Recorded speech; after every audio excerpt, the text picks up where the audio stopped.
स्वागतम स्वागतम स्वागतम सुस्वागतम सुस्वागतम सुस्वागतम। अंतर्राष्ट्रीय कृष्ण भावना भविष्य संघ इस्कॉन की ओर से प्रस्तावित 18 दिन का यह श्रीमद् भगवद वाणी श्रीमद् भगवद गीता सत्र के 18 दिन के 18 अध्याय के ये दूसरे दिन के इस सत्र में आए आप सब भक्तों का, धर्म प्रेमियों का, कथा प्रेमियों का, सत्संग प्रेमियों का, अतिथियों का, आजीवन सदस्यों का, श्रोताओं का, सोशल मीडिया के माध्यम से सुनने वाले श्रोताओं का भी और भविष्य में रिकॉर्डिंग के माध्यम से सुनने वाले श्रोताओं का भी हृदय के गहराई से प्रेम पूर्वक हार्दिक स्वागत करते हैं। आप सब श्री श्री राधा गिरधारी जी के शुभकामनाएं स्वीकार करें, श्री प्रभुपाद जी की कृपा प्राप्त करें। कहते हैं कि जब संसार के लोग हमें चुनते हैं, कहते हैं कि जब संसार के लोग हमें चुनते हैं तो हमें संसद में स्थान मिलता है, और जब भगवान हमें चुनते हैं तो हमें सत्संग में स्थान मिलता है। इसलिए कहते हैं कि जो भगवान से करे प्यार वो सत्संग से कैसे करे इनकार, जो प्रभुपाद जी से करे प्यार वो सत्संग से कैसे करे इनकार। भक्तों, भगवद्वाणी श्रीमद् भगवद गीता बड़ा पावन है, पवित्र है, मंगल है, शुभ है, दिव्य है, आध्यात्मिकता से लबालब भरा हुआ है, भक्ति से रचा बचा हुआ है। हम भक्तों के लिए हितकारक है, कल्याणकारक है, लाभदायक है, क्योंकि यह भगवद गीता जो है भगवद्वाणी है। ये भगवान के हृदय से आने वाला उनका प्रेम है, उनका कृपा है हमारे ऊपर। ये भगवद वाणी श्रीमद् भगवद गीता बड़ा पावन, पवित्र, मंगल, शुभ, दिव्य, आध्यात्मिकता से लबालब भरा हुआ है, भक्ति से रचा पचा हुआ है। हम भक्तों के लिए हितकारक है, कल्याणकारक है, लाभदायक है, क्योंकि ये भगवान के हृदय से आने वाला भगवान का प्रेम है हमारे लिए। और यह भगवद गीता भगवान जो है अर्जुन के माध्यम से जीव जगत को सुना रहे हैं, ताकि हर कोई जो है इतना सुख का अनुभव करे कि वो जो है कभी दुख क्या चीज है वो भूल ही जाए। तो आइए भगवत गीता के दूसरे अध्याय की ओर प्रस्थान करते हैं। बड़ा अद्भुत है, विलक्षण में अलौकिक है, ये सांख्य योग है, ये गीता का सार भी कहा जाता है। भगवान इस अध्याय को आरंभ करने से पहले छोटा सा एक भूमिका लेते हैं। जिस प्रकार से एक पिता अपने पुत्र के लिए सब कुछ जो है श्रेष्ठ देना चाहता है, इसी प्रकार से परमपिता परमेश्वर भगवान अपने पुत्र को, हम सबको परम सुखी देखना चाहते हैं।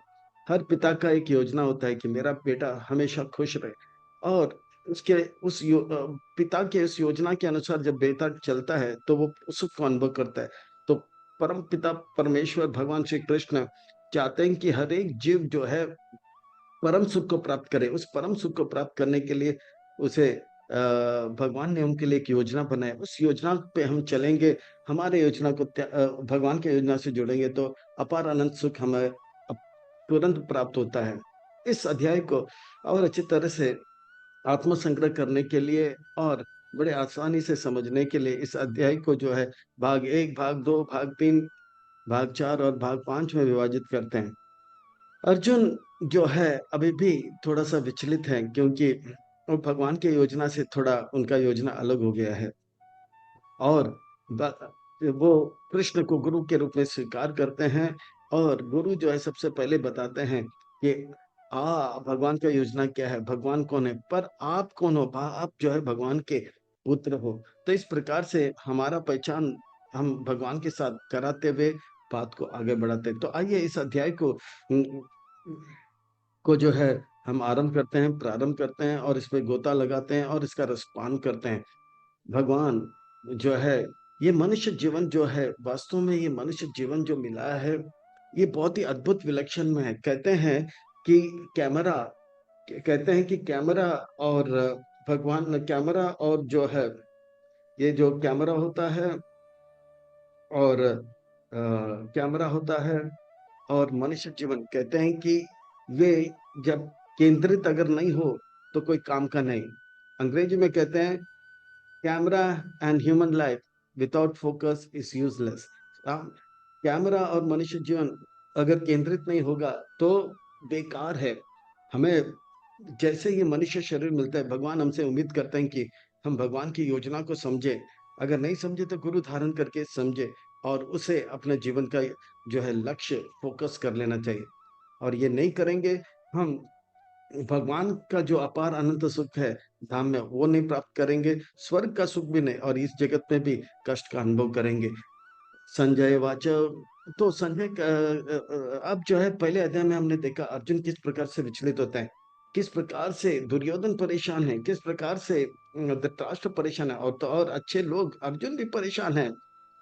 तो परेशानी का कारण यही है कि वे जो है भगवान की योजना को समझ नहीं पा रहे। तो इस संसार में हम कोई भी क्यों ना हो, हम कोई भी क्यों ना हो, अगर भगवान की योजना नहीं समझेंगे, हम कुछ भी करें, हम हमेशा विचलित रहेंगे, परेशान रहेंगे।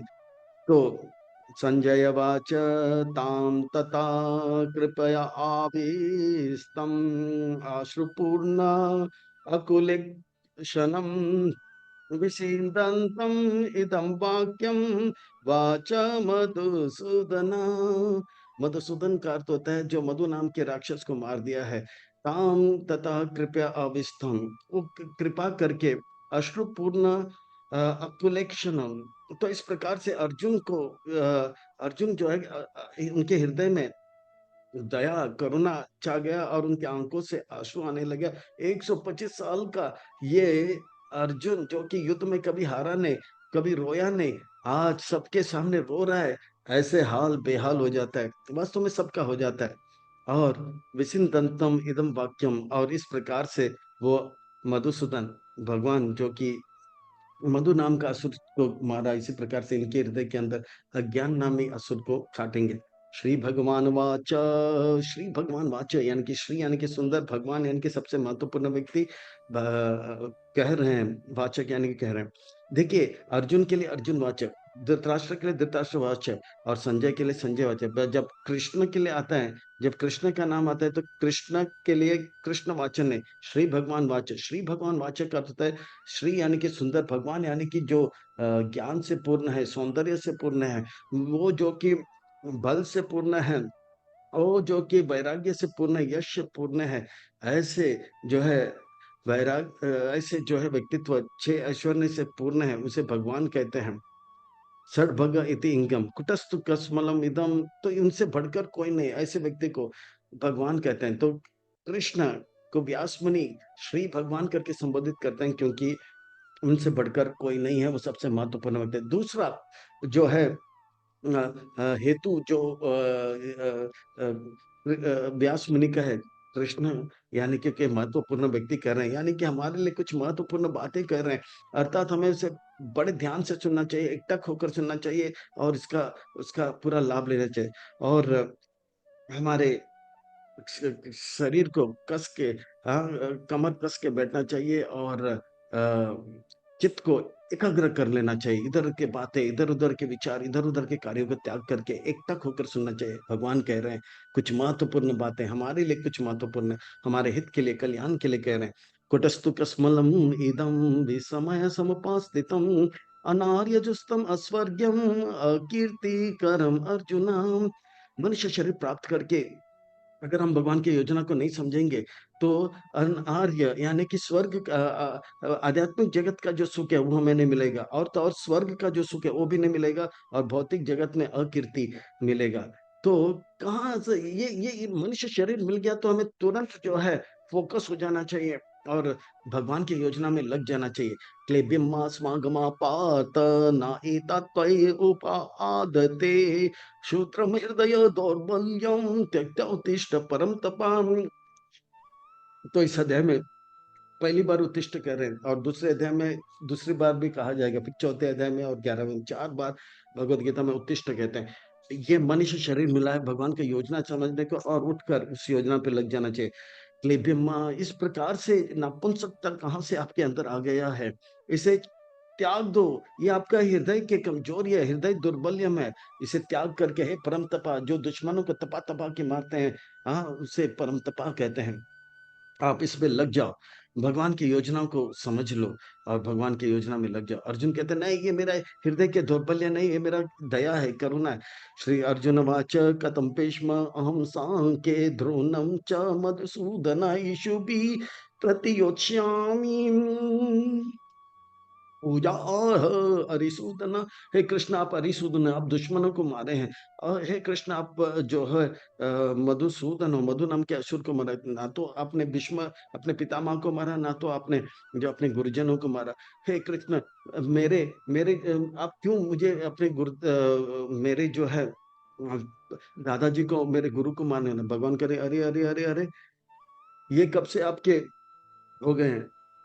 आप भी मेरे हो और आपके संबंधित जो भी है वो सब मेरे हैं, और सब कुछ मेरे हैं। 600 साल पहले भीष्म पितामह क्या आपके थे? नहीं, वो मेरे थे, है और रहेंगे। तो इस प्रकार से भगवान देख रहे हैं कि इस प्रकार से अर्जुन कह रहे कि ये मेरे मेरे ये तेरा मेरा कहां से हो गया? सब कुछ तो भगवान का है। तेरी है ना मेरी है, सब कुछ भगवान श्री कृष्ण हरि के है। इनका पूजा करना चाहिए फूलों से, उनको ना तो जो है तीरों से मारना चाहिए। हे कृष्ण गुरुन् हत्वा हि महानुभावान् श्रेयो भूतान् भक्ष्य अपि आह लोके हत्वार्थकामं तु गुरुन् इह एवं भुञ्जीया भोगान् रुधिर प्रादिग्धान्। इस प्रकार से हमारे से ज्येष्ठ हैं, श्रेष्ठ हैं, उनको मारा नहीं जाता है। हाँ, इनको उनको तो आदर दिया जाता है। मारने की बात तो दूर, उन्हें जो है उन्हें जो है जोर से बातें करना भी ठीक नहीं है। मैं लड़ाई तो क्या, मैं अब लड़ाई नहीं करूंगा, मैं भीख मांग लूंगा। इससे तो अच्छा इनसे युद्ध करने से पहले मैं जो है मैं जो है निहत्या होकर मैं भीख मांग लूंगा, निहत्या होकर मार खा लूंगा, पर युद्ध करना ठीक नहीं है। ना चेत विद्मः कातरानो गेर्यो यद्वा जयामा यदि वा नो जयो यनेव हत्वा न जीवा विश्रामा हे अवस्थिता प्रमुखे दात्राष्ट्र।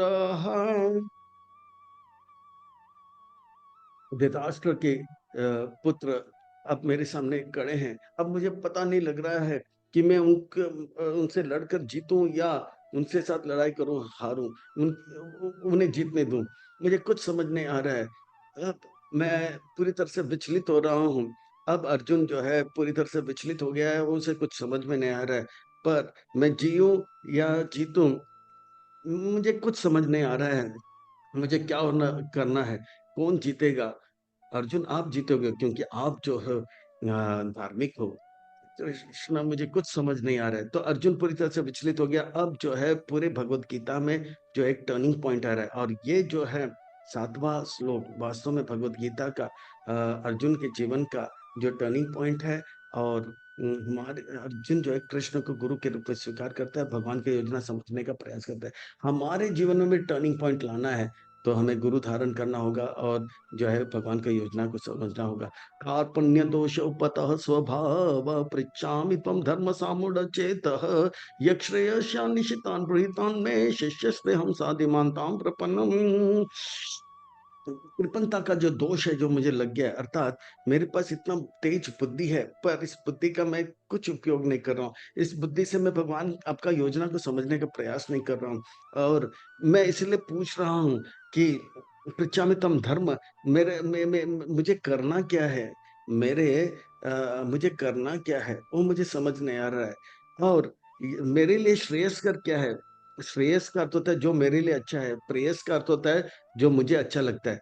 मुझे अच्छा लगता है और मेरे लिए जो अच्छा है, दोनों में जमीन आसमान का अंतर है। बच्चों को खेलना अच्छा लगता है, पर बच्चों के लिए पढ़ाई करना उनके लिए अच्छा है।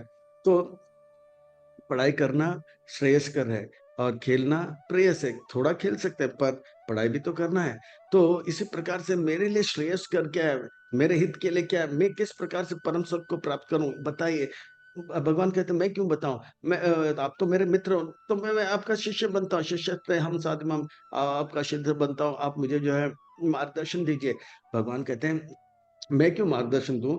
आपके जो है वेद व्यास मुनि है बद्रिकाश्रम में, जाइए उनके पास। और बृहस्पति स्वर्ग में, नहीं नहीं, मैं उनके पास नहीं जा सकता हूँ, मैं जा भी सकता हूँ तो पर उनके पास मैं अपने हृदय को खोल नहीं सकता हूँ जैसे मैं आपके साथ कर रहा हूँ। और जो वो समझाएंगे उससे ज्यादा मैं आपसे ही समझ पाऊंगा। ना ही प्रापस्यामि मम अपानो या अनुद्याद यक्षोकम उच्चसनम इंद्रियाणाम अवाप्यान भूमव अशात्मना हृदम राज्यं सुराणाम अपि च अधिपतम। अर्जुन आप युद्ध करो और राज्य को जीतो और मरो तो स्वर्ग मिलेगा। नहीं, मुझे स्वर्ग भी नहीं चाहेगा और मुझे ये राज्य भी अगर मुझे ये राज्य भी मिलेगा या स्वर्ग का राज्य भी मिलेगा, मेरे हृदय जो है, जो पीड़ा है वो पीड़ा नहीं जाएगा। ये अब मुझे जो चाहिए वो है दिव्य ज्ञान, दिव्य ज्ञान, दिव्य ज्ञान। हे कृष्ण, आप मुझे दिव्य ज्ञान दीजिए, मुझे आप ही दिव्य ज्ञान दे सकते हैं। इस प्रकार से गुरु के शरण में जाना चाहिए। तद्विधि प्रणिपातेन। संजय कहते हैं एवं उक्त्वा ऋषिकेशम गुडाकेश परम तपा न योक्ष इति गोविंदम उक्त्वा तुष्मिन बभुवहां। इस प्रकार से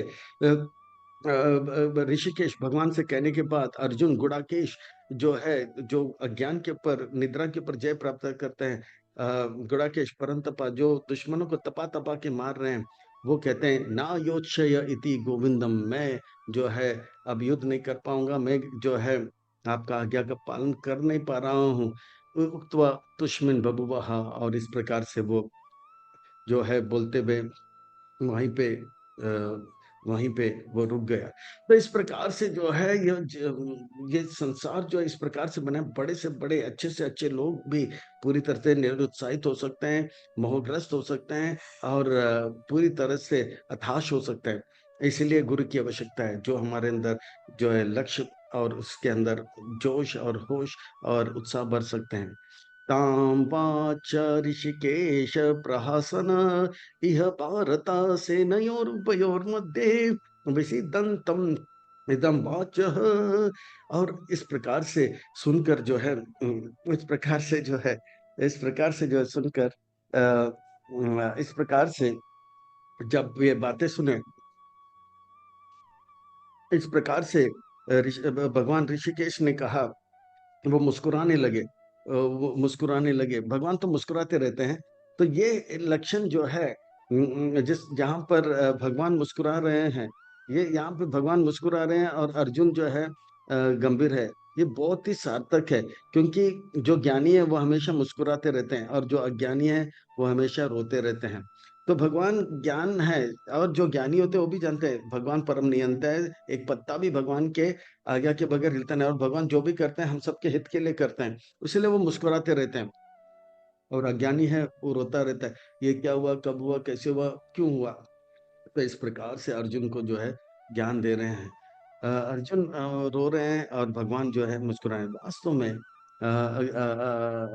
प्रभुपाद जी से एक बात, एक भक्तों ने बोला, Prabhupada that devotee is unhappy. तो प्रभुपाद जी ने बोला अगर भक्त है तो वो दुखी नहीं हो सकता है, और अगर दुखी है तो भक्त नहीं हो सकता। वास्तव में भक्ति करेंगे तो हम जो है क्लेश अग्नि, शुद्ध भक्ति आरंभ करते हैं, अनर्थ निवृत्ति प्राप्त करते ही शुद्ध भक्ति आरंभ हो जाता है और क्लेश यानी कि दुखों से हम मुक्त हो जाते हैं, मुस्कुराते रहते हैं। हम अभी जो भक्ति कर रहे हैं अनंत निवृत्ति के अंतर्गत है, उससे पार होना चाहिए, तब शुद्ध भक्ति आरंभ होता है। भगवान जो है बता रहे हैं कि आप कौन हो। जो गुरु जो है ज्ञान देते हैं तो पहले बताते हैं आप कौन है, भगवान कौन है। तो कहते हैं श्री भगवान वाचक। फिर से श्री भगवान वाचक का अर्थ होता है बहुत ही महत्वपूर्ण व्यक्ति कुछ हमारे लिए महत्वपूर्ण बात कर रहे हैं, अर्थात हमें कमर कस के बैठना चाहिए, पीठ को सीधा करके बैठना चाहिए और एकटक होकर ध्यान से सुनना चाहिए। इधर उधर के विचार, इधर उधर के बातें, इधर उधर के कार्यों को छोड़ करके चित्त को एकाग्र कर लेना चाहिए। श्री भगवान वाच असोचनन्वसोच स्तम प्रज्ञावादास वाससे गता सुंचाम नानु सोचन्ति पंडिता। इस प्रकार से इस प्रकार से जो है इस प्रकार से वो कह रहे हैं कि अगर जो पंडित व्यक्ति होता है, ये जो पंडित होते हैं इस प्रकार से जो है शौक नहीं करते हैं। आप जो है प्रज्ञावादा से आप बहुत बुद्धिमान व्यक्ति की तरह बात कर रहे हो, पर आप बुद्धिमान नहीं हो। जिसके बारे में नहीं शौक करना चाहिए, उस बारे में आप शौक कर रहे हो। जिसके बारे में शौक करना चाहिए, उसके बारे में शौक नहीं। जो आत्मा के बारे में हमें चिंता करना चाहिए, ना कि शरीर के बारे में। शरीर तो परिवर्तनशील है, आत्मा का जो है हम चेतना का उन्नत कर सकते हैं। तो कितना भी हम शरीर के लिए करें, शरीर एक दिन नाश होगा। आत्मा के लिए जो करेंगे वो बढ़ता जाएगा। तो इसीलिए बुद्धिमान व्यक्ति जो है शरीर नाश होने के लिए रोएगा नहीं। गतासुन यानी कि जो मर गया, अगतासुन जो शरीर के अंदर जिंदा है, उनके लिए शोक नहीं करते हैं। वो पंडित नहीं है, क्योंकि आत्मा हमेशा से था, है और रहेगा। आप मेरे पुत्र अंश थे, है और रहेंगे। इतना ही नहीं, जितने भी राजा यहाँ पर है, और जितने भी, और आप भी हो और मैं भी हूँ, हमेशा से थे, है और रहेंगे। हम में से कोई कभी किसी वक्त नहीं थे, ऐसा नहीं था। ना तो एव हम जातु नाशम ना तमने में जनाधिपा ना चैव ना भविष्यामः सर्वे वयम अतः परम। हमारा केवल शरीर बदलता रहा, पर मैं हमेशा से भगवान था, हूँ और रहूंगा। और आप सब जो है जीवात्मा थे, है और रहेंगे। और हम सब हमेशा से थे, है और रहेंगे। पर शरीर बदलता रहा। कैसे शरीर बदलता? देहिनो अस्मिन् यथा देहे कौमारा यौवनम जरा तथा देहांतर प्राप्ति धीरस तत्र न मुह्यते।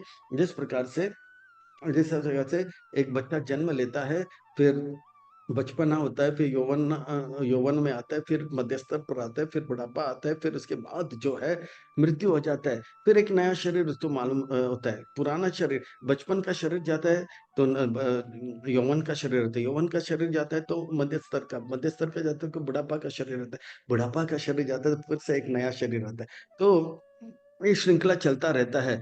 शरीर बदलता रहता है पर आत्मा बदलता नहीं। धीर व्यक्ति इसलिए शरीर बदलने पर विचलित नहीं होता है। इसीलिए भीष्म, द्रोण, इनके बारे में आप विचलित मन हो, वो हमेशा से थे और रहेंगे। ये जो ये जो अनुभव हमें हो रहा है कि शरीर बदल रहा है इसलिए दुख लग रहा है, ये जो है इंद्रियों का इंद्रिय वस्तु से संपर्क होने से होता है। जैसे पानी जो है गर्मी के मौसम में डालो तो अच्छा लगता है, पर वही पानी जब एकदम ठंड हो जाता है तो वो हमें अच्छा भी नहीं लगता है। पानी वही है, पर काली जो है स्पर्श करने से कभी वो ठंडा लगता है तो अच्छा नहीं लगता है, या बहुत गर्म होता है तो अच्छा नहीं लगता है। इस प्रकार से इस संसार में वस्तु वही है, पर शरीर बदलने के कारण इन आंखों से ऐसा लगता है कि ये हमें छोड़ देंगे। पर वास्तव में जो है धीर व्यक्ति जो है इन बदलते हुए दुनिया से विचलित नहीं होते हैं। वो इंद्रियों से इंद्रिय वस्तु को अनुभव नहीं करते हैं। वो ज्ञान से इस संसार को देखते हैं। भगवत गीता की आंखों से संसार के, गुरु साधु शास्त्र की आंखों से देखते हैं। इसीलिए बदलते हुए दुनिया में वो नहीं बदलने वाला जो आत्मा है उसका दर्शन करता है और वो विचलित नहीं होता है। मात्र स्पर्शस्तु कौन्तेय शीतोष्ण सुख दुःखदा अगम अपायनो अनित्य स्थाम्ति तिक्षव भारता। जिस प्रकार से गर्मी का मौसम आता है और ठंडी का मौसम आता है, जाता है, गर्मी का मौसम आता जाता है, फिर ठंडी का मौसम आता जाता है। इसी प्रकार से हृदय के अंदर कभी सुख आता है तो कभी दुख आता है। ये सुख और दुख का चक्कर चलता रहता है। पर इससे हमारा कर्तव्य जो है वो सेवा करने का, भगवान की योजना को पाने का, इसमें बदलाव नहीं आना चाहिए। याम ही न व्यातायांति एते पुरुषां पुरुष ऋषं सम सुख धीरम सो अमृता वय कल्पते। इस प्रकार से जो व्यक्ति सुख और दुख को सहन करते हुए कर्तव्य में लगा रहता है, वो जो है वास्तव में अपने गंतव्य परम सुख अमृत तत्व को प्राप्त कर लेता है। जैसे एक मोटा आदमी और एक पतला आदमी ग्राउंड फ्लोर से लिफ्ट में है। मोटा आदमी और पतला आदमी को ढेर धनादन मार रहा था। मोटा आदमी को 25वें मंजिल में उतरना था, पतले को 50वें में। और तीसरा व्यक्ति एकदम चुपचाप देख रहा था, बाप रे बाप, अगर कुछ बोलूं तो उनको भी लग जाएगा। जब 25वें मंजिल में मोटा चला गया तो तीसरे व्यक्ति ने पूछा पतले से, अरे इतना मार खाया कुछ बोला नहीं। बोला अगर मैं कुछ बोलता तो हो सकता है मैं 25वें मंजिल तक पहुँच भी नहीं लेता, हो सकता है मेरा दाँत भी चला जाता। अब मैं सब कुछ सहन किया कम से कम मुझे मालूम था थोड़े समय की बात है और मैं 50वां मंजिल पहुँच गया। तो इसी प्रकार से जीवन में हर कुछ सहन करते हुए लक्ष्य कृष्ण की योजना को पूरा करने का प्रभुपाद जी ने पूरा किया। तो इस प्रकार से सब कुछ सहन करते हुए प्रभुपाद जी अपने गुरु का आज्ञा भगवान की योजना को पूरा लगाने में लगता है। परम तत्व परम सुख को प्राप्त कर सकता है। न अस्तो विद्यते भावो न भावो विद्यते स्तः सतम उभयोरपि दृष्टो अन्तः सतता अन्यो तत्वदर्शिभिः। इस प्रकार से संतों ने कहा है कि ये आत्मा जो है वो शरीर के लिए कितना भी परिश्रम करो ये शरीर नाश होगा और आत्मा के लिए आप थोड़ा सा भी प्रयास करो वो शाश्वत रहेगा। अविनाशी तु तद्विधि येन सर्वम इदं ततं विनाशम अव्ययस् यस्य न कश्चित् कर्तुम अर्हति। ये आत्मा शरीर को कितना भी आप प्रयास करो बचाने के लिए, कितना भी समय दो, ये शरीर नाश होगा और आत्मा के लिए आप थोड़ा सा भी करो वो हमेशा साथ रहेगा। इसलिए बुद्धिमान लोग जो है आत्मा उन्नति के लिए में लग जाता है, ना कि शरीर के जो है हाँ, शरीर के पोषण में लगते हैं। अंतवंत इमे देहा नित्य योक्तः शरीरेण अनासीनो अप्रमेय अस्य तस्माद्युद्धस्व भारत। इस प्रकार से ये शरीर जो है ये शरीर के अंदर आत्मा जो है कभी नाश नहीं होता है, इसे माप नहीं सकते हैं, ये शाश्वत था। और ये आत्मा जिसके जो शरीर में रहता है वो शरीर एक समय पे नाश हो जाता है। इसलिए शरीर के बारे में चिंता मत करो, आप आत्मा की उन्नति के बारे में लगो, आप अपने कर्तव्य में लगो, भीष्म पितामह को अपना कर्तव्य करने में लगाओ। तो इस प्रकार से युद्ध में आप लगे रहो। अप्रमेय से आत्मा का माप नहीं किया जा सकता है और आत्मा को नाश नहीं किया सकता है और ये शाश्वत है। आत्मा कितना छोटा है कहने के लिए कहते हैं कि बाल के अग्रभाग, बाल का सबसे छोटा हिस्सा, उस छोटे हिस्से को फिर से एक ऐसा ऐसा यंत्र लेकर उसे काटते जाओ। बाल का 10,000वां हिस्सा जो है वो है क्या? आत्मा का गन्ना, चाहे कोरोना वायरस हो या हाथी हो या ब्लू व्हेल हो। या एनम वेत्ति हंताराम यश्चैनम मन्यते हतम उबाहोता न विजानीतो नायम हन्ति न हन्यते। और आप कितना भी प्रयास करो आप आत्मा को शरीर को बचाने के लिए शरीर बच नहीं सकता है। पर आत्मा को कितना भी मारने का प्रयास करो शरीर नाश हो सकता है पर आत्मा कभी नाश नहीं होगा। न जायते म्रियते वा कदाचित् नायं भूत्वा भवितो न वा न भूय अजो नित्य शाश्वतो अयं पुराणो न हन्यते हन्यमाने शरीरे। आत्मा के लिए ना तो जन्म है ना तो मृत्यु है। जन्म और मृत्यु बर्थडे डेथ शरीर का होता है। आत्मा अजन्मा है, उसका जन्म नहीं है। अब वो शाश्वत है, वो हमेशा से था और वो पुरातन है, बहुत समय से था। और शरीर नाश हो सकता है पर आत्मा कभी नाश नहीं हो सकता है। वेदा अविनाशिनां नित्यं या एनाम् अजम् अव्ययं कथं सा पुरुषा पार्थ काम गता याति हन्ति काम। जो व्यक्ति जानता है कि आत्मा नश्वर है, शाश्वत है, कोई इसे मार नहीं सकता है, तो या वो आत्मा किसी को मार भी नहीं सकता है, वो व्यक्ति किस प्रकार से किस प्रकार से किसी के मरने का कारण बन सकता है, मारने का कारण बन सकता है। अर्जुन कहते हैं मैं सब बात को स्वीकार करता हूँ पर मैं क्यों भीष्म पितामह का शरीर को बदलने का कारण बनूं। वह बोलता है कि आप अगर आप ऐसा नहीं करोगे तो वैसे भी उनका शरीर बदलेगा ही बदलेगा। जिस प्रकार से वासांसि जीर्णानि यथा विहाय नवानि गृह्णति नरो पलानि तथा शरीरानि विहाय जीर्णानि अन्यानि संयाति नवानि देहि। जिस प्रकार से पुराने कपड़ों को फटने के बाद हम फेंक देते हैं और नया कपड़ा धारण करते हैं, इसी प्रकार से विश्व पितामह का शरीर पुराना हो गया और वो आत्मा दूसरा शरीर लेगा। आप नहीं करोगे तो कोई और करेगा या समय के साथ चले जाएगा। पर आप क्यों अपने कर्तव्य से भगवान की योजना से आप अलग हो रहे हो। या नैनम चिंदन्ति शस्त्राणि नैनम दाहति पावका न चैनम क्लेदन्ति अपो न शोषति मारुता। आपको लग रहा है कि आपके आप जो के पास जो हथियार है उससे आप भीष्म पितामह को मार पाओगे, नहीं। भीष्म पितामह आत्मा है। वो आपके पास जो भी शस्त्र है उससे वो काट नहीं सकते हो। आपके पास जितने भी हवा वायु के द्वारा उसे सुखाया नहीं जा सकता है, ना इसे भिगाया जा सकता है, या ना तो इसे जो है जलाया जा सकता है। आपके पास जो भी हथियार है, आप केवल शरीर को मार पाओगे, वो वैसे भी मरने ही वाला है। आत्मा को कुछ नहीं कर पाओगे। अच्छेदयो अयम अदायम अक्लेदयो अशोषय एव च नित्य सर्वगतास्तनो अचलो अयम सनातन ये आत्मा को जो है किसी भी हथियार से आप जो है नाश नहीं करते हो। देखो भगवान भी कितने इंटेलिजेंट है, आत्मा को ऐसा बनाए, क्योंकि वो जानते हैं कलयुग में ऐसे ऐसे साइंटिस्ट आएगा जो हवा को प्रदूषित करेगा, भूमि को प्रदूषित करेगा, जल को प्रदूषित, पर आत्मा को टच नहीं करता। ये लोग बदमाश असुर लोग ऐसे कि आत्मा को भी मारने का टेक्निक निकाल रहे हैं, पर भगवान ने ऐसा आत्मा को बनाया कि आत्मा का भी नाश नहीं हो सकता है। तो सर्वगत आत्मा सब जगह होता है, आग में, पानी में, सब जगह हो सकता है। और अचल है, अचल का अर्थ होता है कि वो हमेशा से आध्यात्मिक था, है और रहेगा।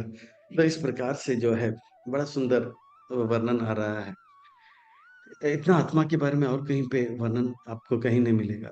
अव्यक्त अयम अचिंत्ययम अविकार अयम उच्यते तस्माद् एवं विदित्वायनम नानु सोचन्ति अर्हसि। ये आत्मा को कोई देख नहीं सकता है, ना इसे समझ सकता है, ना इसे बदल सकता है, उसके अंदर विकार ला सकता है। आत्मा हमेशा से सच्चिदानंद था, है और रहेगा।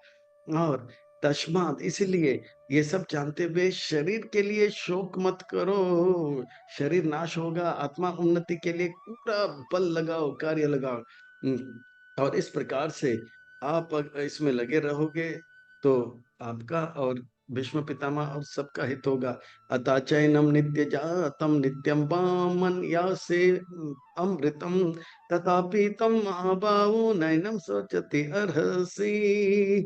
अगर आप मान लो कि ये सनातन शिक्षा, वैदिक शिक्षा को स्वीकार नहीं करते हो और नास्तिकवादियों के विचार भी करते हो, तो भी ये जान लो कि आत्मा नहीं है। शरीर है, शरीर का जन्म होता है तो शरीर नाश भी हो जाता है, और फिर से जो है दूसरा शरीर मिल भी जाता है। क्योंकि जो जन्म लेता है उसका मृत्यु निश्चित है, नास्तिकवादी दृष्टि से भी अगर देखा जाए तो।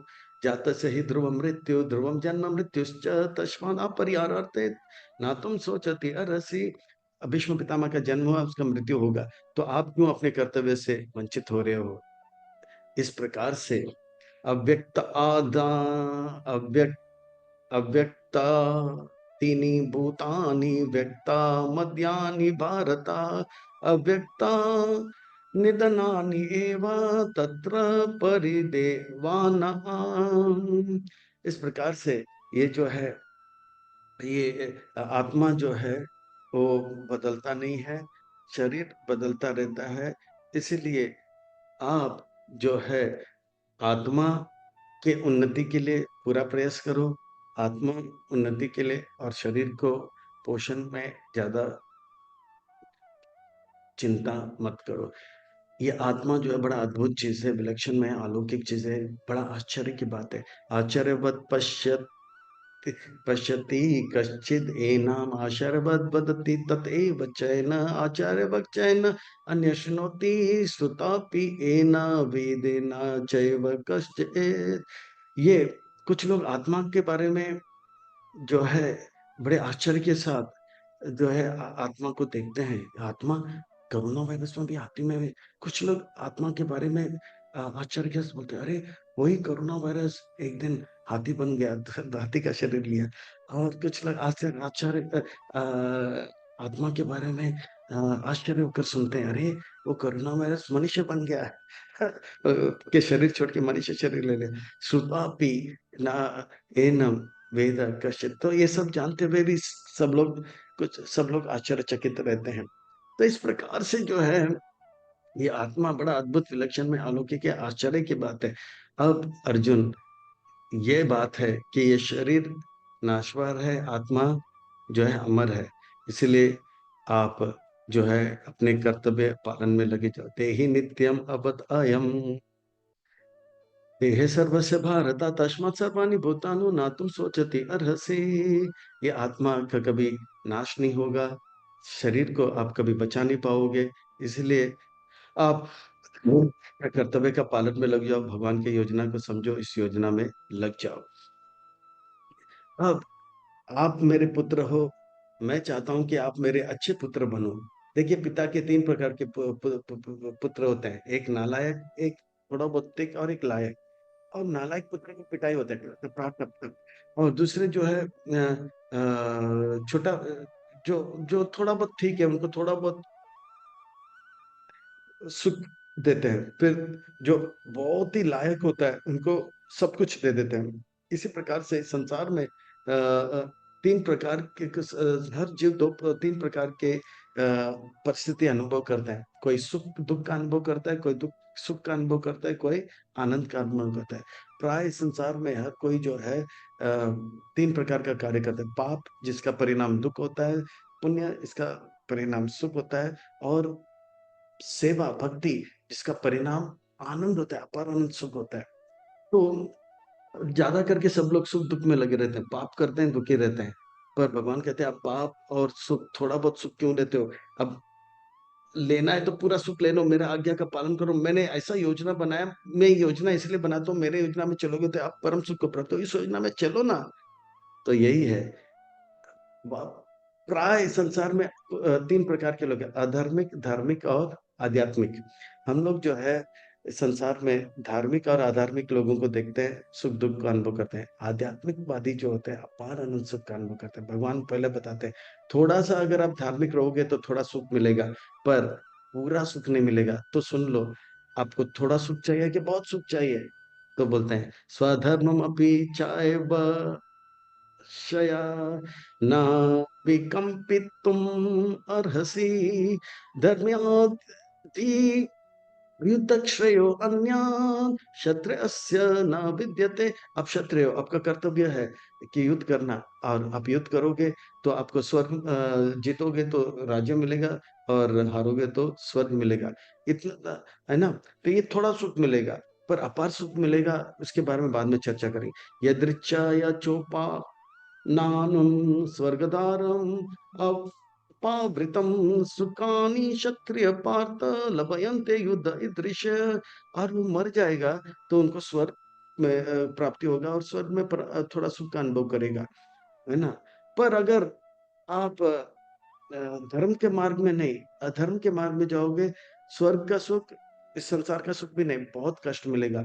अतः चेत त्वम इमं धर्म्यं संग्रामं न करिष्यसि तथा स्वधर्मं कीर्तिं च हित्वा पापम्। अब आप शशि, अगर आप धर्म के मार्ग में नहीं चलोगे तो पाप के मार्ग में चलोगे। पाप के मार्ग में चलोगे, आपका अकीर्ति बढ़ेगा, दुख बढ़ेगा, असहनीय होगा।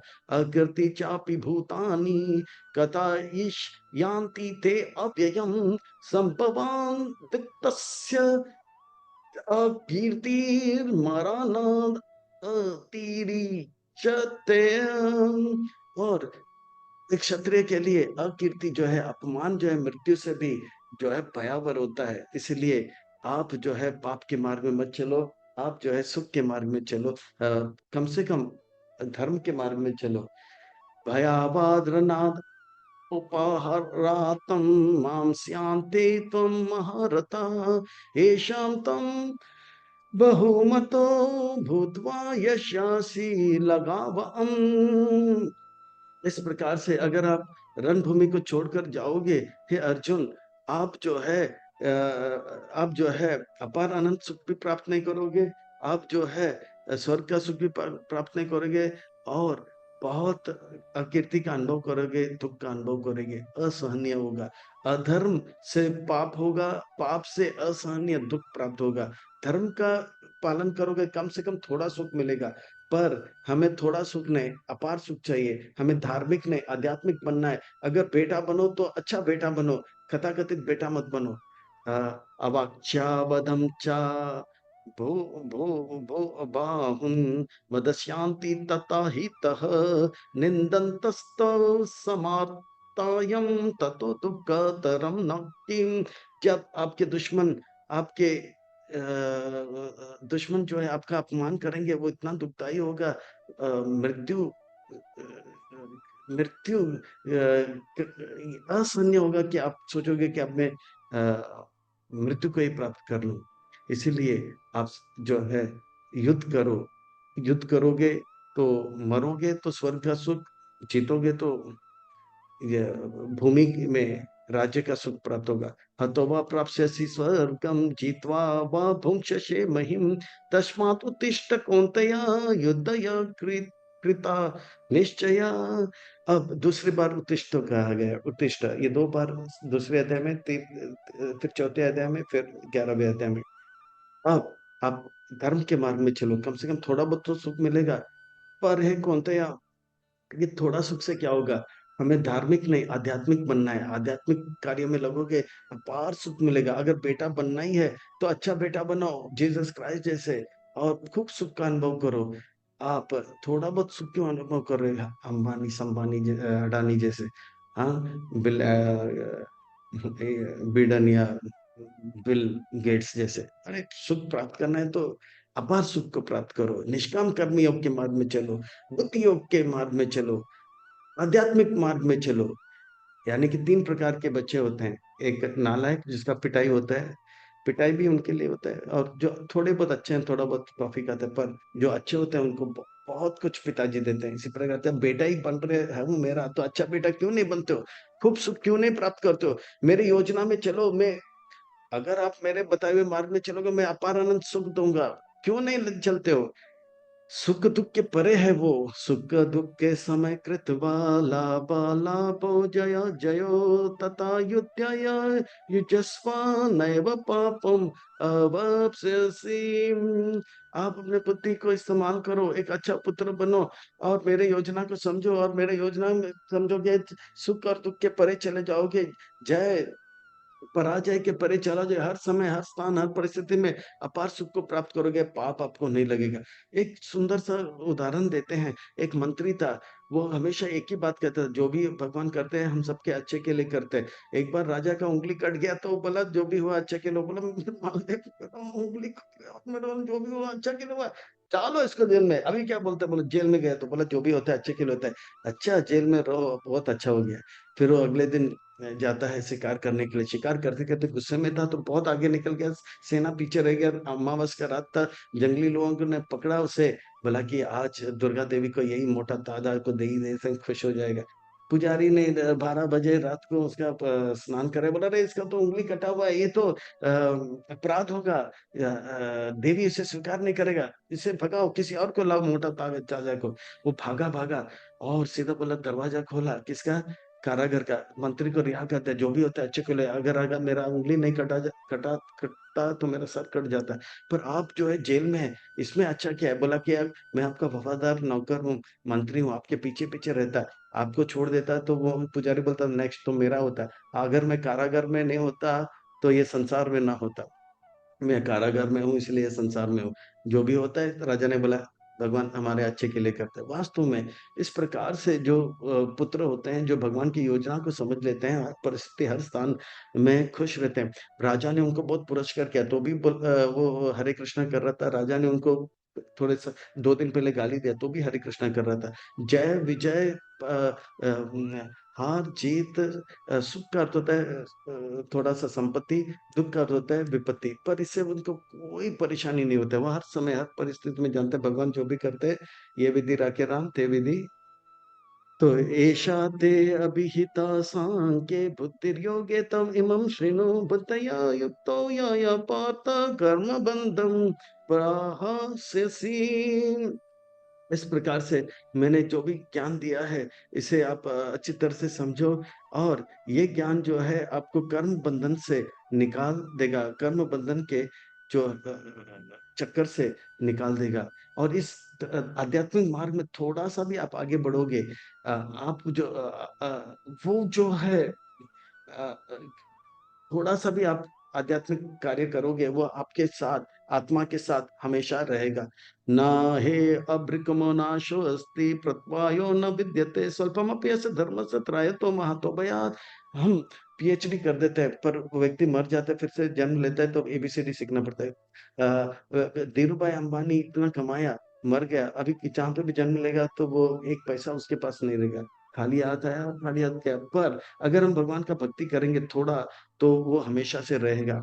जैसे जैसे भरत महाराज जितना भक्ति किया, शरीर छोड़ा, हिरण के शरीर में आया, तो उनका भक्ति नाश नहीं हुआ, फिर हिरण के शरीर से जड़ भारत बना, फिर भगवत धाम गया। तो इस प्रकार से हम जो भी भक्ति करते हैं वो कभी नाश नहीं होता है। थोड़ा सा भी सेवा करते हैं वो हमेशा 1% तो 1%, तो अगले जीवन 2% से चालू होगा। तो इसलिए धर्म के मार्ग में चलो, और धर्म के मार्ग में चलेंगे, थोड़ा भी हम भक्ति करेंगे, बहुत बड़े खतरे से बच जाएंगे। सबसे बड़ा खतरा क्या है? मनुष्य शरीर प्राप्त होने के बाद फिर से कीड़े मकोड़े बनना, मृत्यु को प्राप्त करना। पर भक्ति करेंगे, थोड़ा प्रसाद लेंगे, थोड़ा सा कीर्तन करेंगे, कम से कम मनुष्य शरीर मिलेगा और दूसरी बार भक्ति करने का और भी मौका मिलेगा। इसीलिए भक्ति के मार्ग में लगे रहो, ये आध्यात्मिक मार्ग में लगे रहो। तो सुख तो, धार्मिक होना बड़ी बात नहीं है, आध्यात्मिक होना बड़ी बात है। धार्मिक रहने से थोड़ा सुख मिलेगा, आध्यात्मिक बनने से अपार अनंत सुख मिलेगा। हमें चाहिए अपार अनंत सुख, और ये आध्यात्मिक जीवन से प्राप्त होगा। यही लक्ष्य बनाओ। और ये आध्यात्मिक जीवन का अर्थ होता है कृष्ण की योजनाओं को समझना। व्यवसाय आत्मिका बुद्धि एक है कुरु नंदना बहुशाखा अनंत बुद्ध अव्यवसायी नाम। व्यवसाय आत्मिका बुद्धि, जो आत्मा का को उन्नति को व्यवसाय बनाता है, उनका एक ही लक्ष्य होता है, कृष्ण को प्रसन्न, भगवान को प्रसन्न करना। बाकी जो आध्यात्मिक जीवन व्यापन नहीं करते हैं, उनके बहुत सारे लक्ष्य होते हैं। बचपन में वो माँ को प्रसन्न करने में लगता है, फिर बाद में पिताजी को, फिर बाद में दोस्तों के साथ समय बिताता है, फिर गर्लफ्रेंड के साथ, फिर पत्नी के साथ, फिर बच्चों के साथ, फिर बाद में पोतों के साथ। उनका लक्ष्य बदलते रहता है। पर जो आध्यात्मिक जीवन में रहता है वो हमेशा किसी के भी साथ रहे, वो हमेशा भगवान को प्रसन्न करने के लिए उनके साथ रहेंगे।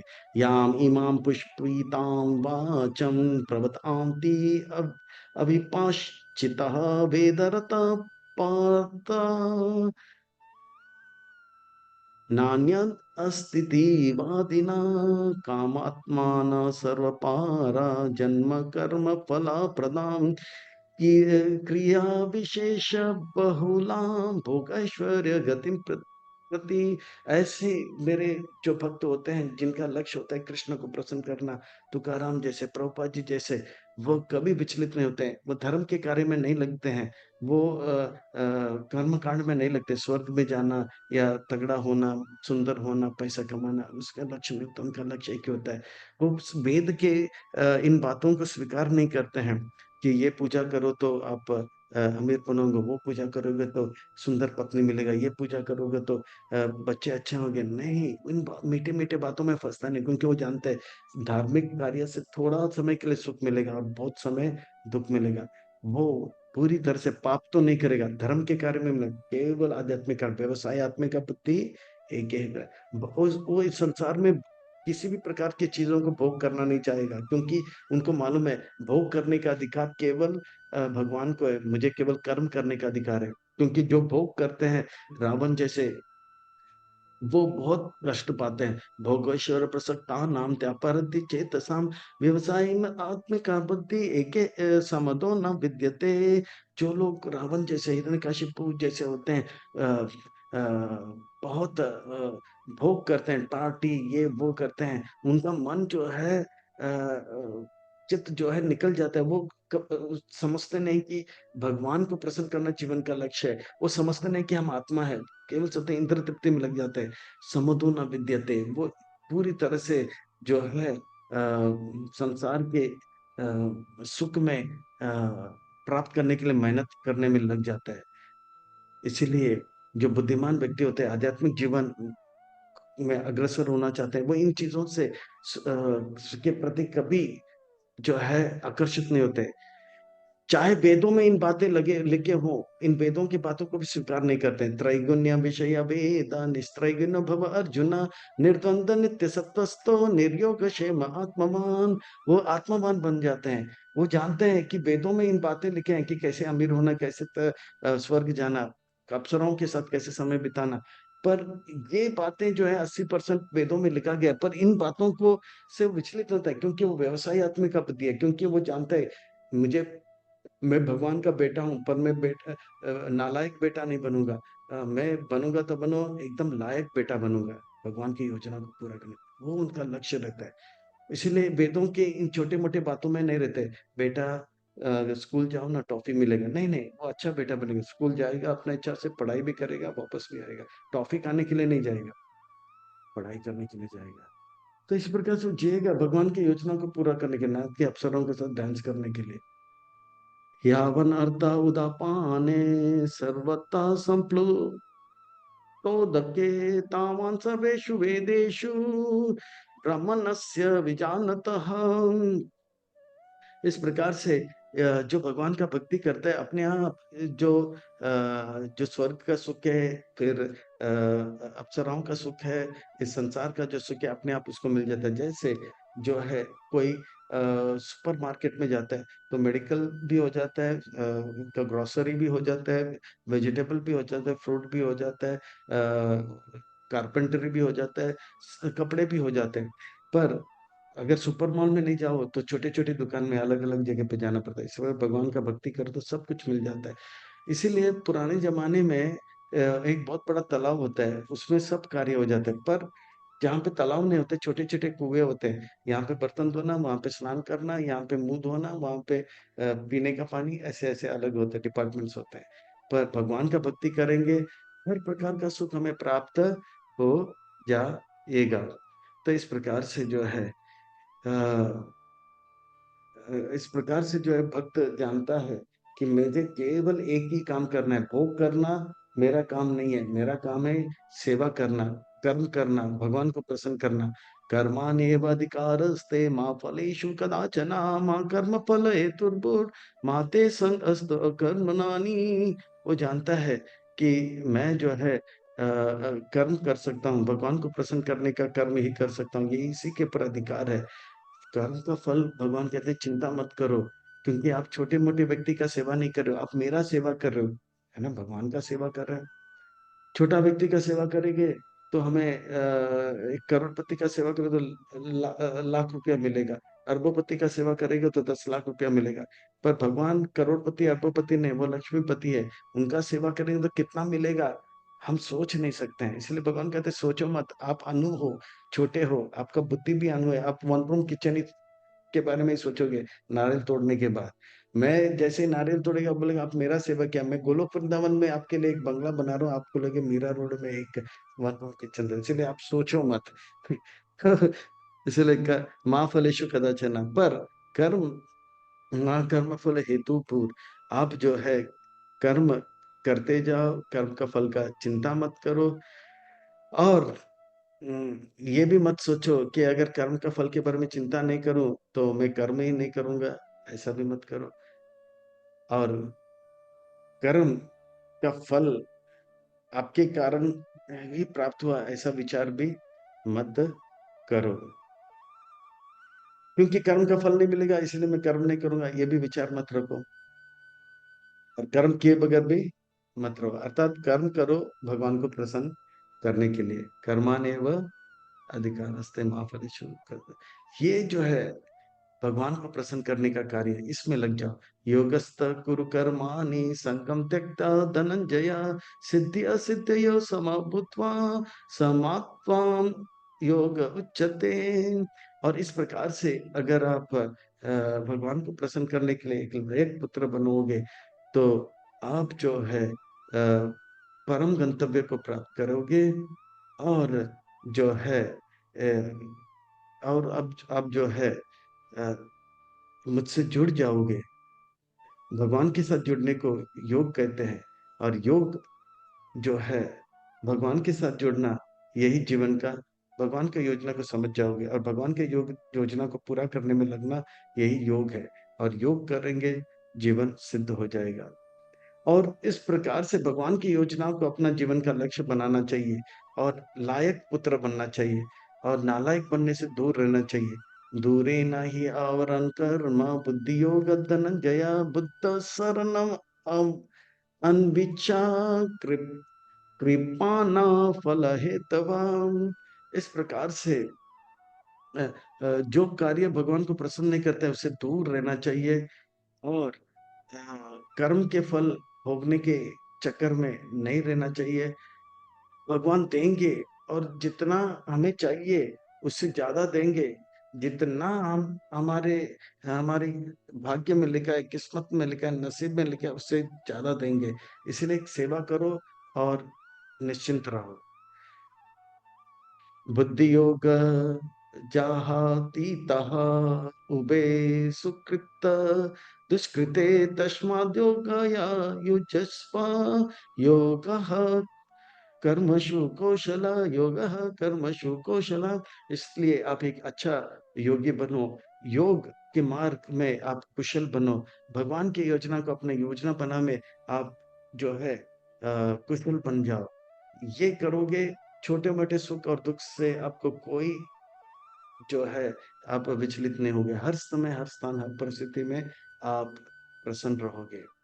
कर्माजं बुद्धियुक्ता हि फलं त्यक्ता मनीषिणा जन्म बंधन विनिर्मुक्त्वा पदम गच्छन्ति अनामयम्।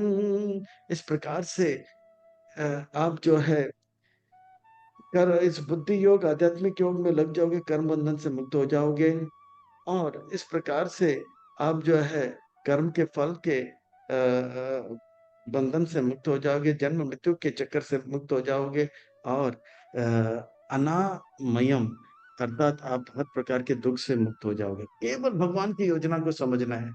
एक लायक पुत्र बनना है, नालायक पुत्र नहीं बनना है। लायक पुत्र बनने का अर्थ होता है भगवान की योजना को समझना, पिता की विचार को समझना। यदा ते मोह कलीलाम बुद्धिर व्याति तरस यदि तदा गंतस्य निर्वेदम श्रोतव्यस्य श्रोतव्यश्च। इस प्रकार से आप भगवान की योजना को अच्छी तरह से समझोगे, एक लायक पुत्र बनने का प्रयास करोगे। आप जितने भी बातें सुने थे, चाहे वो वेद का हो, वो सब से आप किसी भी प्रकार से विचलित नहीं होगे। छोटे मोटे जो है मन को बहलाने वाले बातों से विचलित नहीं होगे और पूरी तरह से मुझे प्रसन्न करने में लग जाओगे। अब आप एक लायक पुत्र बन जाओ, मेरे योजना को समझ लो और अपार अनंत सुख को प्राप्त कर लो। ये जो है इतना सुख देगा कि हर स्थान, हर परिस्थिति, हर समय हम आनंद का अनुभव करेंगे। श्रुति विप्रा पानाते यदा स्थास्यति निश्चला समाधो अचला बुद्धि तदा योगम अवाप्स्यसि। और इस प्रकार से एक बार भगवान के भक्ति का आनंद को आप अनुभव करोगे। जिस प्रकार से ध्रुव महाराज ने कहा, भगवान आपकी सेवा में इतना सुख है, इतना सुख है, इस संसार का सबसे बड़ा सुख जो है वो मेरे लिए नगण्य तुच्छ और निकृष्ट होगा। जिस प्रकार से एक छोटा कांच का टूटा हुआ टुकड़ा है, नगण्य तुच्छ है, निकृष्ट है, संसार का सबसे बड़ा सुख उतना ही कांच के टुकड़े की तरह। भगवान आपके चरण कमलों का सेवा जो है कोहिनूर का हीरे की तरह है, बड़ा कोहिनूर का हीरे की तरह। इस प्रकार से भक्त भगवान की सेवा में इतना आनंद का अनुभव करेगा कि संसार के सुख कार्यों में फिर से कभी लगेगा नहीं। ये अनर्थ निवृत्ति के स्तर के बाद आता आने वाला शुद्ध भक्ति का वर्णन हो रहा है।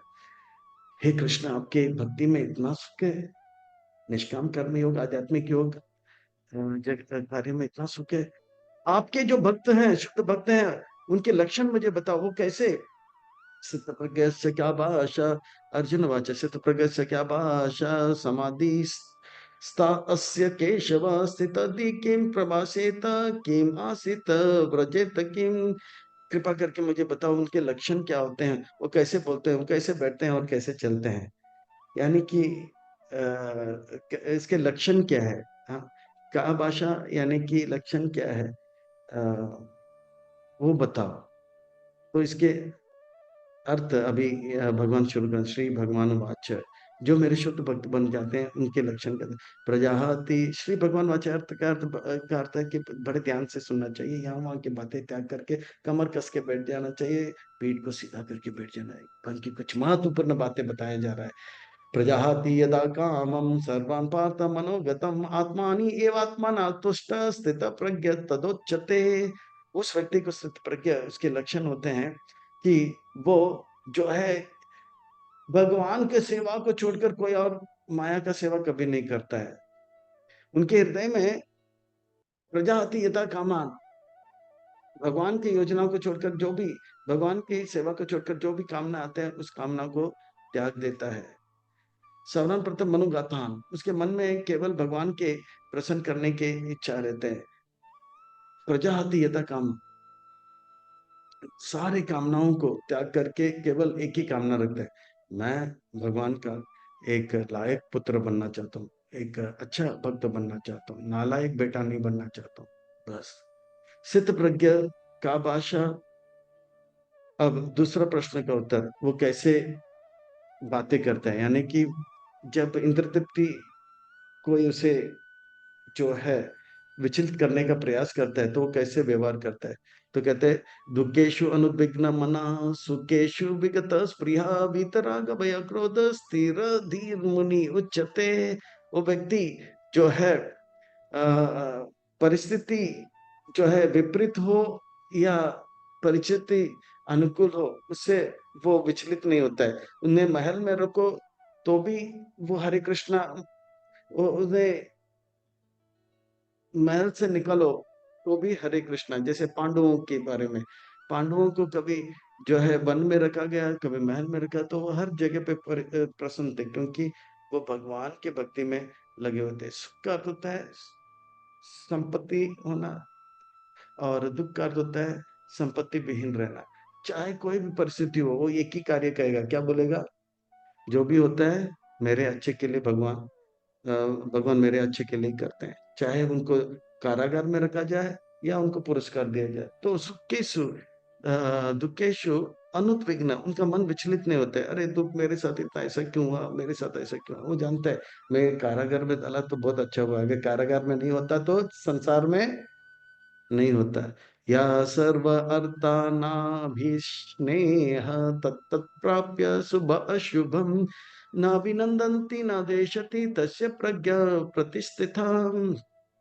जिस प्रकार से वो मंत्री, उनको कारागार में रखा तो भी वो जपा कर रहा था, कारागार के बाहर लेके उनको पुरस्कार दिया तो भी वो जपा कर रहा था, वो राजा ने उनको गाली दिया फटकारा तो भी वो विचलित नहीं हुआ, और बाद में पुरस्कार दिया तो भी विचलित नहीं हुआ। वो जानता है ये सब बड़ी बात नहीं, सबसे बड़ी बात क्या है, भगवान का सेवा करना, ये सबसे कर, क्योंकि कर्माने वह अधिकारस्थ है, कर्म करना मेरा ये लायक पुत्र है। अच्छा, अब वो भक्त के जीवन में बहुत इंद्र तृप्ति का माहौल जैसे होता है, तो वो कैसे व्यवहार करता है। तो कहते हैं कि ये अपने आप को रक्षा कैसे करते हैं उसका बनाते हैं। यदा संहारते चा आयम कुर्मो अंग इव सर्वसा इंद्रिया नान इंद्रिया अर्तेभ्य तस्य प्रज्ञा प्रतिष्ठिता। जिस प्रकार से कछुआ होता है, एक कछुआ जब होता है उसके सर होता है, पूंछ होता है, दो हाथ और दो पाँव होता है, छह। पर जब खतरा आता है कछुआ क्या करता है, अपने कवच के अंदर सर, पूंछ, दो हाथ दो पाँव ले लेता है। इसी प्रकार से भगवान के भक्त जो होता है वो हमेशा भक्ति में लगे रहते हैं। जब इंद्र तृप्ति के बारी आता है, मतलब बहुत माहौल बहुत खराब रहता है, वो चुप से अंदर भक्तों के संग में आ जाता है, चुप से अपना भक्ति करता है। बाहर प्रचार करने के लिए जाता है, पर वहां पे बहुत गंदे गंदे लोग रहते हैं, तो उनके वो प्रचार करने के लिए जाता है, ना, और ना कि वो उनसे प्रचार होने जाता है। तो जैसे ही उनको लगता है कि खतरा आ गया तो तुरंत वापस भक्तों के संग में अपना रक्षा करने के लिए, तो भक्ति का रक्षा करते हैं। और वो भक्ति को इसलिए बचाना चाहते हैं क्योंकि भक्ति, उन्होंने प्रसाद का स्वाद चखा है, मंगल आरती का स्वाद चखा है, भागवत का स्वाद चखा है, कीर्तन का स्वाद चखा है। वो उस रस को प्राप्त करना चाहते हैं, ना कि बाहर के लोगों के साथ डिस्को बिस्को करना है, नहीं। विषया विनिवर्तन्ते निराहारस्य देहिनां रसवर्ज्यं रसोपस्य परम दृष्ट्वा निवर्तन्ते। जिस प्रकार से एक व्यक्ति है, उन्होंने बहुत भूखा है और वो रोज सूखा चपाती उसको थोड़ा सा मिलता है, पर एक दिन उनको बोलो कि आपको रसगुल्ला और राजभोग दिया जा रहा है, पुलाव, पूरी, पराठा, तो उसके सामने को क्या चाहिए अभी, तो तुरंत उस राजभोग पे टूट पड़ेगा और बोलेंगे कि रोज आपको राजभोग मिलेगा, क्या आप सूखा चपाती खाओगे कि राजभोग? बोले नेकी और कुछ कुछ राजभोग ही खाऊंगा।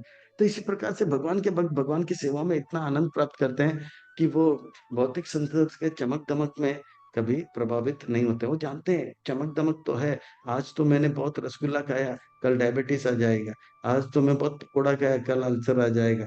आज तो मैं बहुत मिर्ची खाया, कल जो है पेट जो है ब्लड प्रेशर आ जाएगा। तो वो जानता है, पर वो जानता है कि भगवान का मंगल आरती में जो आनंद आ रहा है, संसार का कोई सुख उतना आनंद नहीं दे सकता। यता यता तो ही अपि कौन्तेय पौरुषस्य विपश्चिता इंद्रियाणि प्रमाति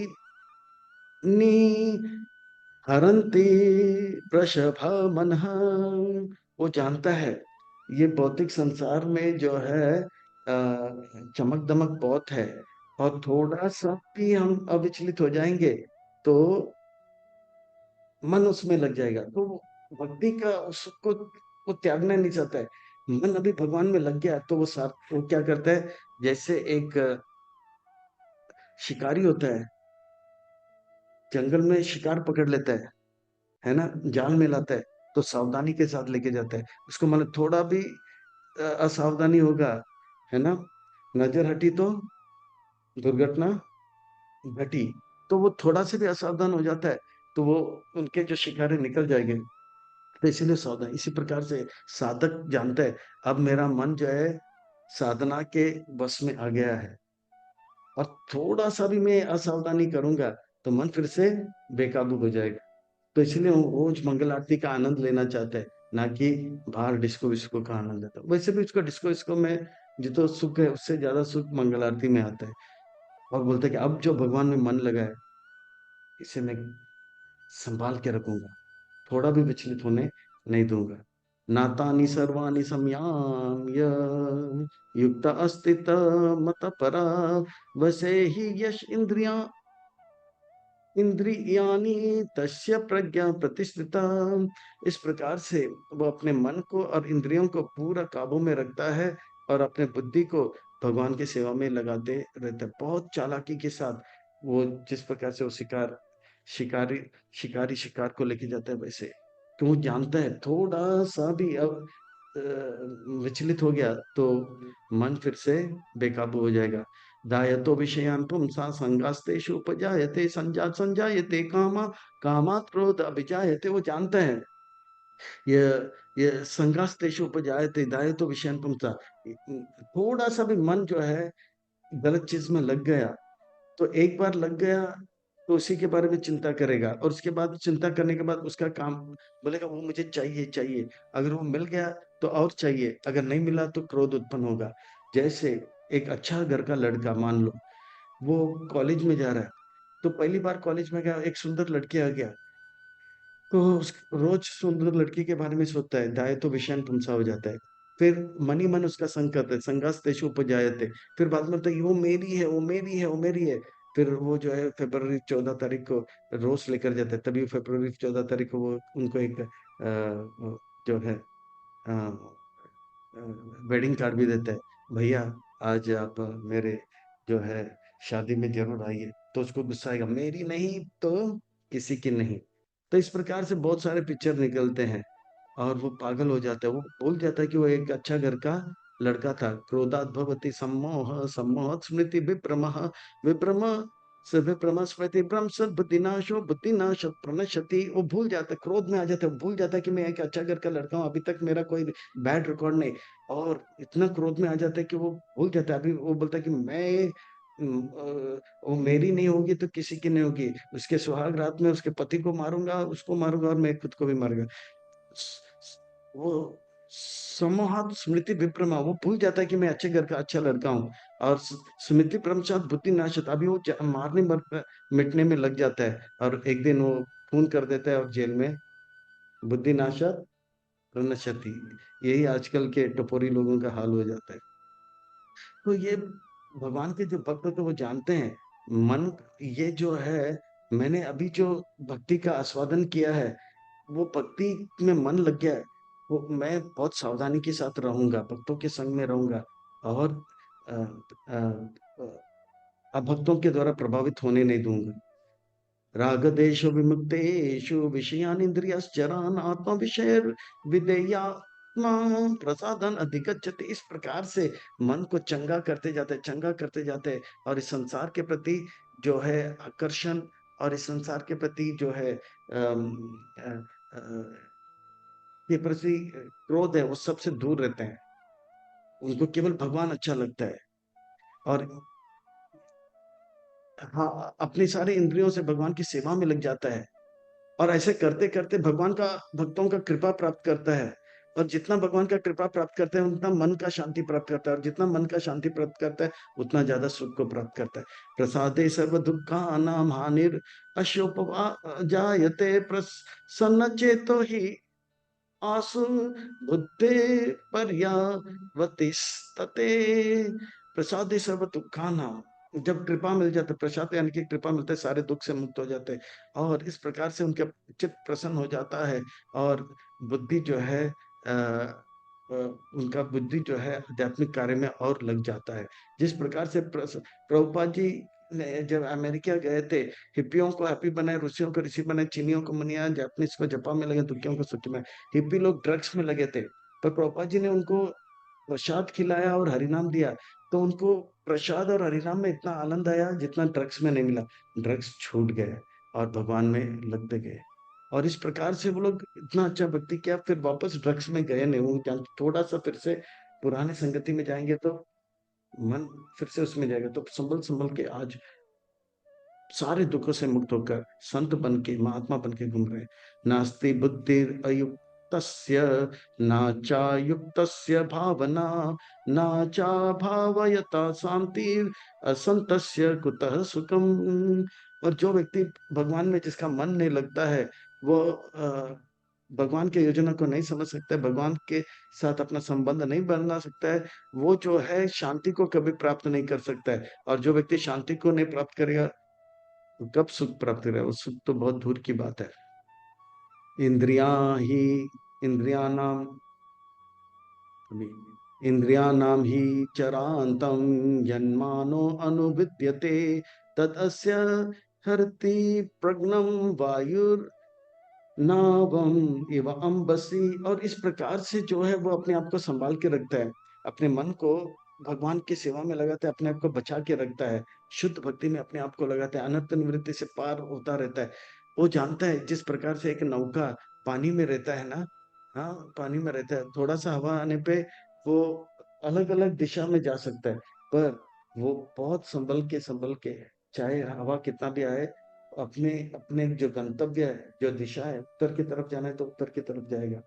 हवा जो है उसको पूरब की ओर खींचेगा, पर वो अपने आप को एडजस्ट करके लेके जाता है। वो जानता है इंद्र तृप्ति का जो है माहौल तो चल रहा है। मोबाइल में आजकल इतने सारे कुछ चलते रहते हैं, पर इन चीज़ों से अपने आप को बचा-बचा के भक्तों के संग में रहते हैं, भगवान की भक्ति में आगे बढ़ता रहता है। इसीलिए तस्माद् यस्य महाबाहो निगृहीतानि सर्वशः इंद्रियाणि इंद्रिया अर्तेभ्य तस्य प्रज्ञा प्रतिष्ठिता। इस प्रकार से वो जो है अपने मन को काबू में रखता है और जीवन में आगे बढ़ता रहता है। वो जानता है भगवान कह रहे हैं अर्जुन आप जो है भूतकाल में इतने सारे दुश्मनों को जय प्राप्त किया, पर मन इंद्रिय रूपी दुश्मनों को आप काबू में लाओ, तब मैं आपको असली योद्धा मानूँगा। या निशा सर्वभूतानां तस्यां जागृति संयामि, यस्यां जागृति भूतानि सा निशा पश्यतो मुने। जो औरों के लिए रात होता है, वो जो दुनिया वालों के लिए रात होता है, वो योगियों के लिए दिन होता है, और जो दिन योगियों के लिए रात होता है, वो दुनिया वालों के लिए रात होता है, क्या होता है, दिन होता है। यानी कि भगवान के भक्त लोग जो है 4 बजे सुबह उठते हैं, तभी दुनिया के लोग सोते हैं। और भगवान के भक्त 8 बजे सो जाते हैं, तब दुनिया के लोग एकदम से डिस्को डिस्को करने लग जाते हैं। जब दुनिया जिस चीज पे दुनिया वाले जो है मन लगाते हैं, उस चीज में योगी लोग मन नहीं लगाते हैं। जिस चीज में योगी लोग मन लगाते हैं भगवान में, उस चीज में दुनिया वाले मन नहीं। इसका ये अर्थ है। तो भक्त जानते हैं दुनिया वाले का गंतव्य मन सही नहीं है, उससे दुनिया वालों को वो से दूर रहते हैं, उनको प्रचार करने जाते हैं, उनसे प्रचार कभी होते नहीं, अपने आप को संभाल के रखते हैं, और इस प्रकार से अपने मन को भगवान में लगाते रहते हैं, लगाते रहते हैं, लगाते रहते हैं। एक समय आता है उनका मन में कितने भी विचार आ जाए, अच्छे बुरे, पैसा आ जाए तो पैसे भगवान की सेवा में, लोग आए तो लोग भगवान के, लोग उनका सम्मान करे तो वो सम्मान जो है भगवान को अर्पण कर देते हैं। जन्म ना जन्म ना जन्म ना सुंदरिम कवितांब जगदीश कामने, सब कुछ भगवान की सेवा में लगा लेते हैं। अपूर्यमानम अचला प्रतिस्तम समुद्र आप प्रविश शांति यद्वतावत् कामयाम प्रविशांति सर्वे शांति अपनोति ना कामा कामी। इस प्रकार से वो व्यक्ति का मन इतना भगवान में लग जाता है कि वो भगवान से उनका मन हटता ही नहीं। जैसे समुद्र में इतना पानी रहता है, पर समुद्र में इतनी नदी आते, इतने नदी आते, इतने नदी आते, पर समुद्र जो है उबर के बाहर नहीं आते। मान लो एक छोटा सा मग है, इसमें 200 ml पानी डाले, अभी 300 ml पानी डालेगा तो बाहर आ जाएगा। पर संसार के लोग में, लोग जो होते हैं उनके अंदर उनका मन छोटा सा होता है, थोड़ा सा कुछ हो जाएगा तो वो बेकाबू हो जाते हैं। मेरे साथ ऐसा क्यों? भगवान के भक्त जो होते हैं, कुछ भी हो जाए उनका मन भगवान में ही लगा रहता है। विचलित सुंदर स्त्री नाचेगा भी, बोले ये सुंदर स्त्री भगवान का है, चलो इसको भगवान की सेवा में लगा देते हैं, है ना। हरिदास ठाकुर के सामने बहुत बड़े बादशाह नाची थी, तो बोला कि नाचो पर भगवान के सामने नाचो। तो इस प्रकार से भगवान की सेवा में लगा। पैसा बहुत आया तो भगवान प्रभुपाद जी ने भगवान की सेवा में पैसा लगा, 108 बड़े बड़े मंदिर, लोग आए, प्रभुपाद जी ने उन सबको भक्त बना दिया, तो भगवान की सेवा में वो विचलित नहीं हुए। मैं कितना अमीर हो गया, मैं मैं कितने सुंदर स्त्री मेरे पास है, नहीं, वो विचलित नहीं होते। समुद्र के जैसे उनका मन हो जाता है। पर संसार के लोग वो पूरे इस पानी में ही डूब जाते हैं। विहाया कामम या सर्वान् पुमान् चरति निस्पृहा निर्ममो निरहंकारो शांतिम अधिगच्छति। और इस प्रकार से वो शांत रहता है और सुख को अनुभव करता है। उनके मन में जो भगवान के शुद्ध भक्त होते हैं, वो मंत्री जैसे बाहर की कोई योजना, भगवान के भक्ति को छोड़कर कोई और, भगवान को प्रसन्न करने के सिवा, भगवान के एक लायक पुत्र बनने के अलावा उनका और कोई इच्छा नहीं रहता है। पुमांस चरति निष्प्रहा, संसार के लोग के अंदर जो भौतिक इच्छा, इस प्रकार की इच्छा उनके अंदर है। निर्ममा, वो जानता है कि मेरा कुछ नहीं है, सब कुछ भगवान का है। निरहंकार, वो जानता है कि मैं कुछ कर नहीं सकता, भगवान की कृपा से मैं बोल रहा हूँ, देख रहा हूँ, कर रहा हूँ, तो भगवान की कृपा है, भगवान मुझसे करा रहे हैं, भगवान करा रहे हैं। तो इस प्रकार से निर्ममा निरहंकार स शांति में अधिगच्छति, वो शांत रहता है, क्योंकि वो जानता है भगवान जो भी करते हैं मेरे हित के लिए करते हैं, अच्छे के लिए करते हैं।